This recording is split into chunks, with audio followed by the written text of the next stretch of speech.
Brian Goody, professor of town planning in Oxford Technical University, presented the square in Paleo Faliro entitled A Place in the Sun in the Council of Europe under the title Urban Cultural Life in the 80s. He analyzed the use of the square throughout the day and the use of this sculptured space by the passers-by. He placed emphasis on the 8 seats, which, as he says, are a gift of flexibility and surprise, formed in stone, concrete, and wood. Their angles and surfaces support a variety of uses. Backs are always 2 ways. Wings could be vantage points. Wooden backs and flat attract the older. Children clamber, command, bounce balls. Some read. Average sitting time is around 15 minutes. A small space, kindly shared. There is also a fountain that does not resemble the old fountains. It is a fountain where water sprouts from round holes made of white marble, arranged in horizontal axes, like natural springs which fill up the marble cistern. This specific design helps children to use the fountain in order to slide and play with water. They are also close to the sculpture and use it as a toy, without realizing that it is a work of art. All these features define the living part of this project. Music is present here in the whisper of tree leaves, the chirping of birds, the voices of the children, the noise of the water flowing in the fountain, and the noise of the sea in front of the square. All these sounds complete Golanda's architectural synthesis. As we can see, this conception of space was already evident in her early engravings. The solution was given with the transition from the engravings upon the walls to the 3rd dimension, which is the total art.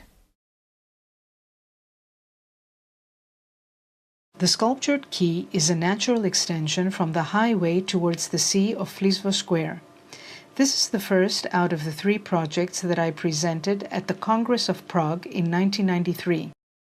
The objective was for this element to be part of the landscape and to form a unit by passing through the plastic rhythms of the environmental mobility and the natural sea rhythm in the arrangement of the whole area.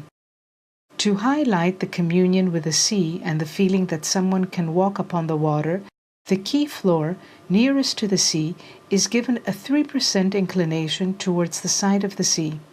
They give the impression that they are ready to walk or fly over the surface of the sea towards the horizon. The sculptured seats were designed to absorb the events of the landscape within their rhythm, such as the sea waves, the forms of the boats and the ocean liners, the flying gulls, and the forms and the shapes of the mountain peaks on the island of Egina. The focus is specifically on the relationship between the visitors and the landscape.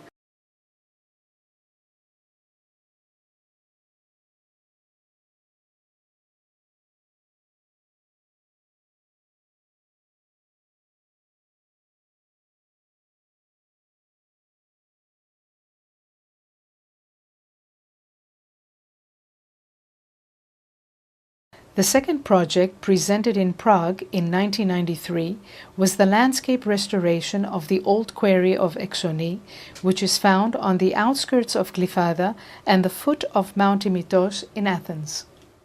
An abandoned quarry site measuring a surface of 1.5 acres. It was a terribly neutral and indifferent landscape with frequent dangerous collapses.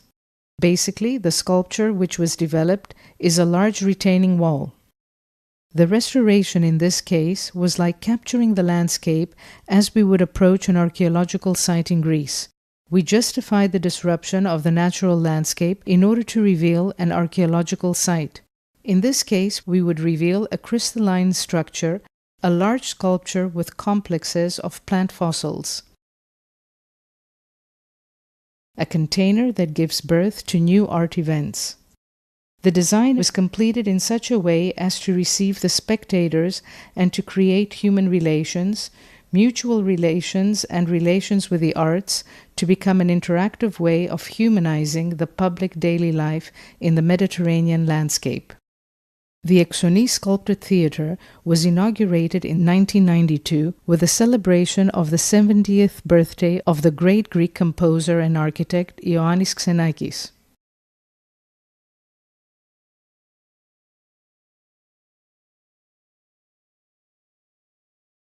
Extract from the presentation in the Venice Architectural Biennale 2016. The emergence of the ancient theatre in the city centre led me to suggest the reconnection of the post-war city of Larissa with its lost natural and historical landscape, and in particular with the flow of its great river Pinios. The holistic design of this project of Larissa was presented in Prague, which includes the two central squares of the historical city centre. The pedestrian connection and the surrounding of the ancient theatre of the 3rd century was constructed from 1992 to 1998. It is now official candidate of Greece in the 5th Landscape Award session 2016 to 2017 of the Council of Europe in the context of the European Landscape Convention.